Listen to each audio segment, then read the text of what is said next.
Мероприятие, посвященное памяти великого поэта, началось с возложения цветов к его памятнику, установленному на улице, названной в честь самого Пушкина, в самом центре нашей столицы. Сюда пришли многие почитатели творчества Александра Сергеевича, писатели, искусствоведы, общественные деятели, дипломаты, школьники, студенты и те, кто просто любит поэзию. Затем все собравшиеся переместились в ботанический сад, где под сенью многовековой кавказской липы их ждали 3 девицы, мечтающие стать царицами, и тот самый кот-ученый. 3 девицы под окном играли поздно вечером. Кабы я была царица, говорит одна девица, то на весь крещенный мир приготовила бы я пир. Кабы я была царица, говорит ее сестрица, то на весь бы мир одна наткала б я полотна. Кабы я была царица, третья молвила сестрица, я б для батюшки царя родила богатыря. Мероприятие организовано представительством Россотрудничества в Абхазии при содействии Министерства культуры и историко-культурного наследия и Союза писателей. 6 июня также отмечают Международный день русского языка, который имеет прямое отношение к Пушкину, как основоположнику русского литературного слова.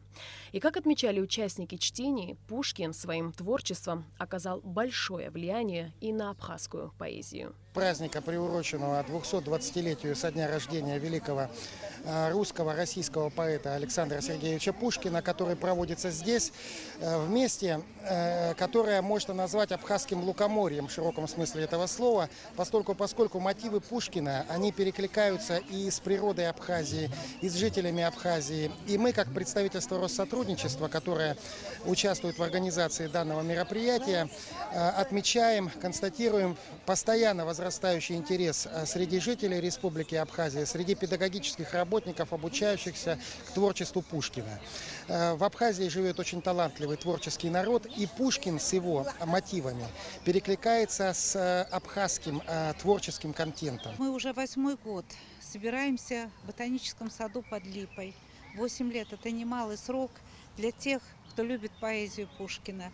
Потому что Пушкин, хотя и не был в Абхазии, но через тех поэтов, которых мы называем поэтами пушкинской поры, многие из них бывали в Абхазии. Это и Норов, это и Бестужев-Марлинский, это и Зайцевский, которые любили Пушкина, которые дружили с Пушкиными. И мы считаем себя сегодня как бы сопричастными к поэзии и поэтов пушкинской поры и, конечно же, Пушкина. Советник президента Владимир Зонтария, министр культуры и охраны историко-культурного наследия Эльвира Арсалия и посол России в Абхазии Алексей Двинянин, принявшие участие в пушкинских чтениях, также подчеркивали значимость наследия великого поэта.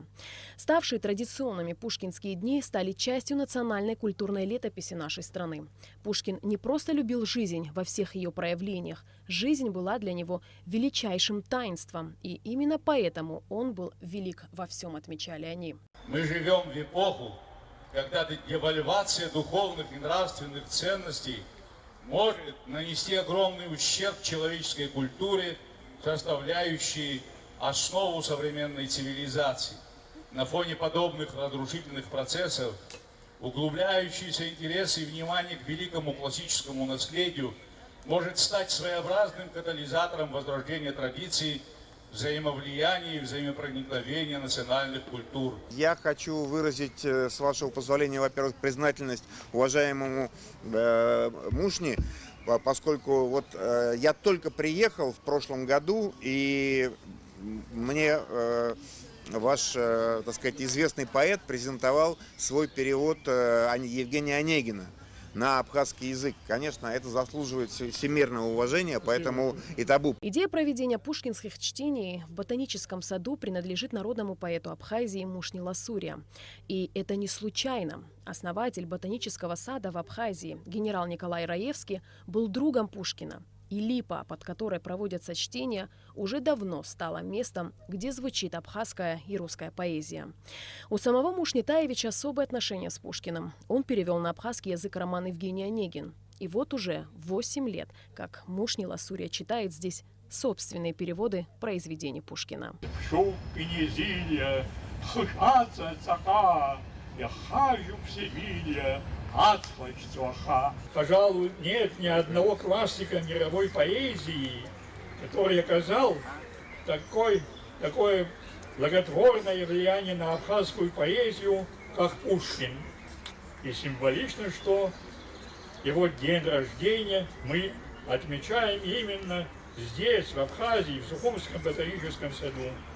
Собираться на лоне природы, у вековых деревьев, обсуждать там важные судьбоносные дела – это древняя традиция нашего народа. Сегодня строки из знаменитых произведений Пушкина звучали не только из уст ученых и литераторов, но и школьников, студентов. Праздничная концертная программа включила в себя также исполнение романсов на стихи великого русского поэта. Алиса Шамба, Томас Чиковани, Абхазское телевидение.